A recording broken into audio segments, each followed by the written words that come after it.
முழுக்க முழுக்க இன்னைக்கு தமிழ்நாட்டில் வந்து சின்ன பசங்களை வச்சு ஆட்சியை நடத்திட்டாங்க, சின்ன பசங்களை கொண்டு வந்துட்டாங்க, சின்ன பசங்களால் இந்த ஆட்சி வந்துருச்சு அப்படின்னு சொல்கிறவங்க தான். நீங்கள் கொஞ்சம் புரிஞ்சுக்கோங்க, எலெக்ஷனுக்கு முன்னாடி இதை தான் சொன்னீங்க, 2% வரமாட்டீங்க, 4% வரமாட்டீங்க, 6% வரமாட்டீங்க. நான் ஒரு 2.5 வருஷமாக டிவியில் பேசிட்டு இருந்தேன். அப்போ என்னை பார்த்து நகைச்சு நெய்யாண்டிங்க, என்னை கிண்டல் செஞ்சீங்க. நீங்கள் எழுதி வச்சுக்கிட்டீங்க தமிழ்நாட்டோட அரசியல் இது வந்து பார்த்தீங்கன்னா மாற்றத்துக்கான அரசியல், நல்லாட்சி வேணும்னு சொல்லி எல்லா மக்களும் ஒன்றிருந்து எந்த கூட்டணியுமே இல்லாமல் 26 கூட்டணி வச்சுருந்தீங்க. அறிவாலயத்தில் தண்ணி கேன் போகிறவங்க கூட கூட்டணியில் சேர்த்துட்டு இருந்தீங்க. அந்த எந்த ஒரு கூட்டணியுமே இல்லாமல் தமிழ்நாட்டு வரலாற்றில் மக்களால் 35% ஜெயிச்சு தமிழ்நாட்டோட முதலமைச்சராக இருக்காருன்னு சொன்னா தமிழ்நாட்டோட முதலமைச்சர் தளபதியார் மட்டும்தான் இருக்க முடியும் என்பதை நீங்கள் புரிந்து கொள்ள வேண்டும். அடுத்து தண்ணி கேன் போட வந்தவனுக்கெல்லாம் திமுக அலைன்ஸ் வச்சிருச்சுனாங்க. நான் ஒரு பத்திரிகையாளராக பார்க்குறேன், அந்த தண்ணி கேன் போட வந்தவங்களுக்குலாம் திமுக சீட்டு கொடுத்துச்சுல. இப்போ அவங்க எங்கே இருக்கிறாங்க? அந்த தண்ணி கேன் போட வந்தவங்க சத்தியமாக இதுவும் என்னுடைய பாயிண்ட் கிடையாது. எங்கள் அண்ணன் தான் எனக்கு எடுத்து வந்தார். இதுக்கு தான் அண்ணனை கூப்பிடணுங்கிறது. நான் தம்பிக்கு அப்பயே சொன்னேன், எங்கள் அண்ணன் முஸ்தபா வராரா அப்படின்னு. ஃபர்ஸ்ட் ரவுண்டு மட்டும் தான் நானாக பேசுவேன், அடுத்து எல்லாமே அவங்க பேச வைப்பாங்க. பாயிண்ட் எல்லாம் அவங்க தான் கொடுப்பாங்க. தண்ணி கேன் போட வந்தவங்களுக்குலாம் சீட்டு கொடுத்துச்சுல திமுக. அந்த தண்ணி கேன் போட வந்த பாய்ஸ் எங்க? இப்ப நான் சொல்லலை, இந்த வார்த்தையை சொன்னது அவங்க. யாரை சொல்றீங்க? முஸ்லீம் லீக்கையா, விடுதலை சிறுத்தைகளையா, காங்கிரஸையா?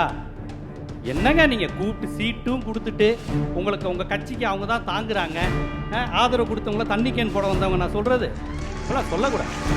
இல்லை, அதே விடுதலை சிறுத்தைகளுக்கு ஒரு பாரம்பரியம் இருக்கு. காங்கிரஸ் பேராய கட்சி, அது சுதந்திரம் வாங்கி தந்த கட்சிங்க. அப்புறம் என்ன கட்சி? முஸ்லீம் லீக். இப்படியெல்லாம் விமர்சிக்க கூடாதுங்க, ரொம்ப தப்பு. அவங்கள நம்பி தான் அவங்க ஆட்சி இருக்கு. இப்படிலாம் பேசக்கூடாது. ஆதரவு தர ஒரு கட்சியை தண்ணி கேன் போட வந்த கட்சியை நீங்கள் சொல்வது வந்து ஏற்புடையது கிடையாது. ஜியோ சாவத்தனான தொடர்ச்சியாக நான் என்ன உட்காந்து பார்க்கும்போது திமுக சார்ந்த ஒரு நபர் இருந்தார், நாம் தமிழர் கட்சி சார்ந்த ஒரு நபர் இருக்கிறாரு. என்னோட அண்ணா திமுக கார் இல்லையான்னு பார்த்தேன்.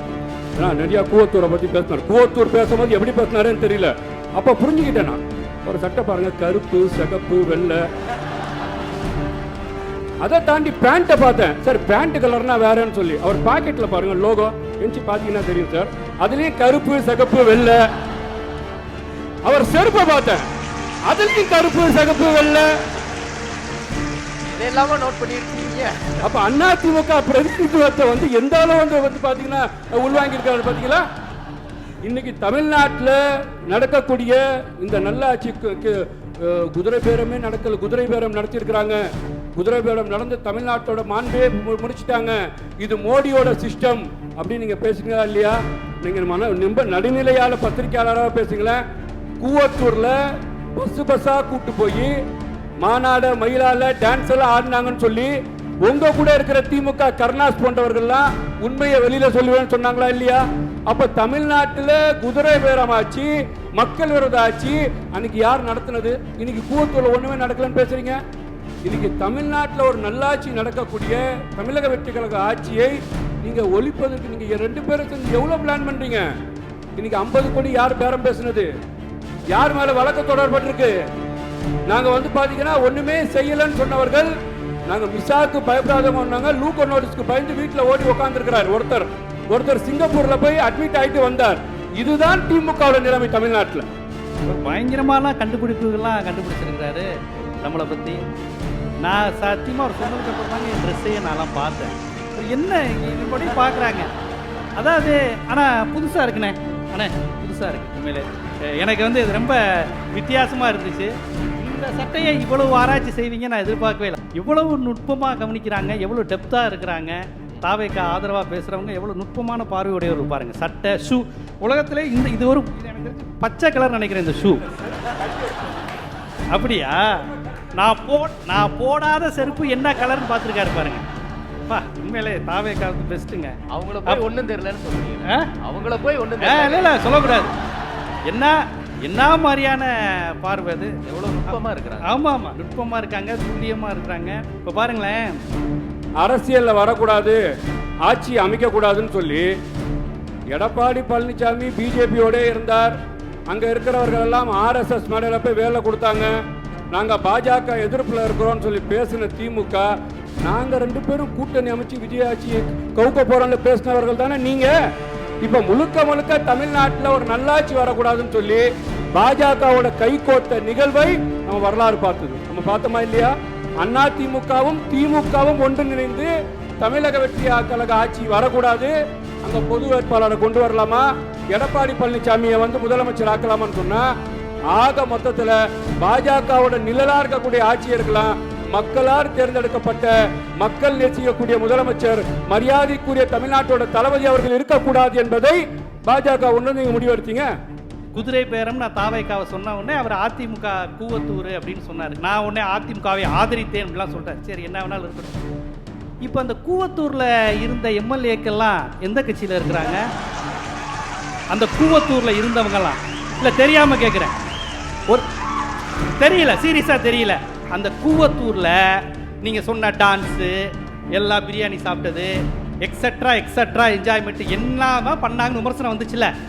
நாங்களாம் அப்போ அதெல்லாம் நாங்கள் பிரேக்கிங் நியூஸ் எடுத்தவங்க தான். இப்போ அவங்கள முக்கால்வாசி பேர் எந்த கட்சியில் இருக்கிறாங்க? கூவத்தூர்லேருந்து எங்கே ஷிஃப்ட் ஆகிருக்காங்க? பனையூருக்கு தானே, பனையூருக்கு தானே.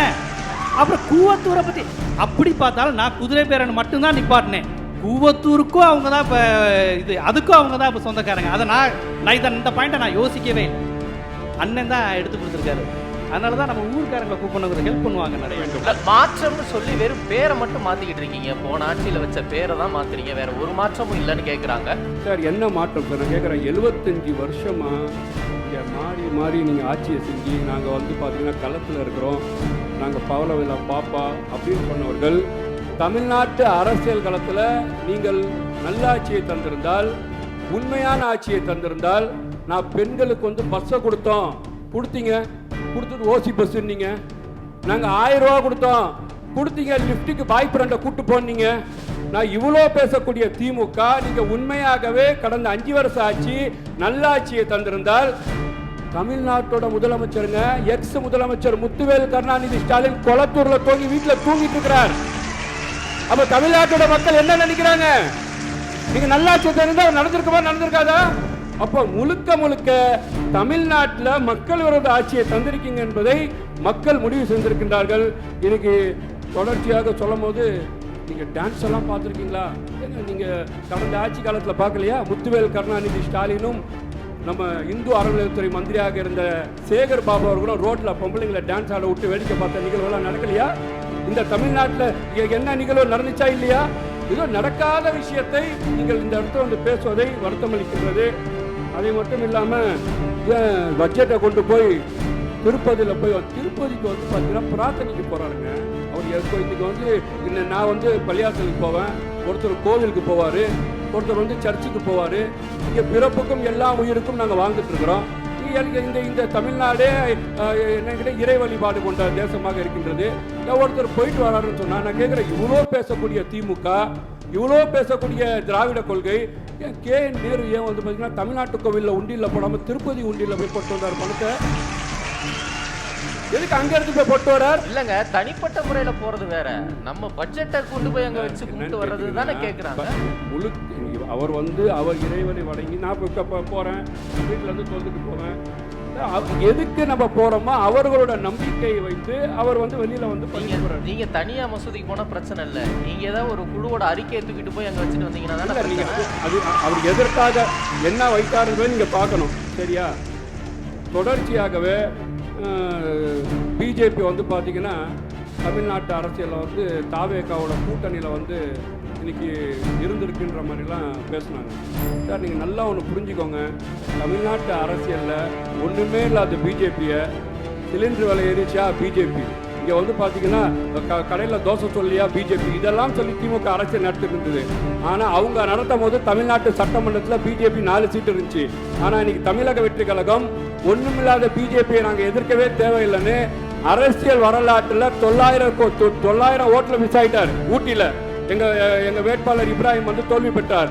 தமிழ்நாட்டு அரசியலோட பார்த்து தமிழக வெற்றிகளும் வந்தவொடனே தமிழ்நாட்டில் பாஜக ஒண்ணுமில்லாமல் செஞ்சிருக்கும் என்ற வரலாறு இன்னைக்கு சட்டமன்றம் படிச்சிருக்கு என்று சொல்லி தொடர்ச்சியாக நீங்கள் கேட்டிங்கன்னா சமுதாய பட்டியலின மக்களுக்கு நீங்கள் என்ன பண்ணீங்க, இங்கே என்ன நடக்குதுன்னு பார்த்தீங்களான்லாம் பேசினாங்க. திமுக ஆட்சி காலத்தில் மேல்பாதி கோவிலுக்குள்ளே அப்படியே உடனே போவிட்டீங்களா? எதுக்கு இன்ஸ்டால்மெண்ட்டில் கோவிலை மூடி வச்சுருந்தீங்க? அப்ப தொடர்ச்சியாகவே சமூக நீதி பேசக்கூடிய அன்னைக்கு காங்கிரஸ் கூட்டணியில் இருந்த காங்கிரஸோட தலைவராக இருந்த செல்வ பெருந்தகை கோவிலுக்குள்ள போக முடிஞ்சுச்சா? அப்ப முழுக்க முழுக்க தமிழ்நாட்டில் இருக்கக்கூடிய திமுக நாங்கள் சமூக நீதி போராளி, சிறுபான்மையின் பாதுகாவலன் என்று ஏமாற்றி கொண்டிருக்கின்றது. உண்மையாகவே மக்களுக்கான ஆட்சி, எல்லோருக்கான ஆட்சி, பிறப்புக்கும் எல்லா உயிருக்குமான ஆட்சி, நல்லாட்சியை தமிழ்நாட்டோட முதலமைச்சர் மாண்புமிகு தளபதி அவர்கள் தந்து கொண்டிருக்கின்றார்கள். ஐயாவுடைய பேச்சை கேட்டு வளர்ந்தவர்கள் நாங்கள். ஐயா இன்னைக்கு ரொம்பலாம் பேசாதீங்க, அமைதியா இருங்க முதலமைச்சர் விஜய் மாதிரி அப்படின்னு ஒரு அட்வைஸை சொன்னாரு. எனக்கு உண்மையிலே அதிர்ச்சியாக இருந்தது. மார்க்ஸ் பேசினான், லெனின் என்னுடன் பேசினான், ஏங்கல்ஸ் பேசினான், குடும்பம் தனிச்சொத்து அரசு என்று என்னிடம் பேசினார், சாதி அமைப்பு தப்பு என்று எனக்கு பெரியார் பேசினார், அம்பேத்கர் பேசினார், மாநில சுயாட்சி அறிஞர் அண்ணா பேசினார். இது பேசி பேசி வளர்ந்த இயக்கம். உண்மைதான், பேசி பேசி தான் தமிழ்நாடே வளர்ந்துச்சு. தமிழ்நாட்டை வளர்த்தது அண்ணா தான், பெரியார் தான். இவங்களுடைய பேச்சுக்கள் இல்லாமலையா ராஜமன்னார் கமிட்டி எந்த இயக்கம் போட்டது? சர்க்காரியா கமிட்டி யார் போட்டது? பூஞ்ச் கமிட்டி யார் போட்டது? அதனால தான் இன்னைக்கு மாநில சுயாட்சி. இந்த ஆகஸ்ட் 15 முதலமைச்சர் விஜய் கொடியேற்ற போறாரு. அந்த கொடியேற்ற உரிமையை வாங்கி தந்த கட்சி எது? வாங்கி தந்த தலைவர் யார்?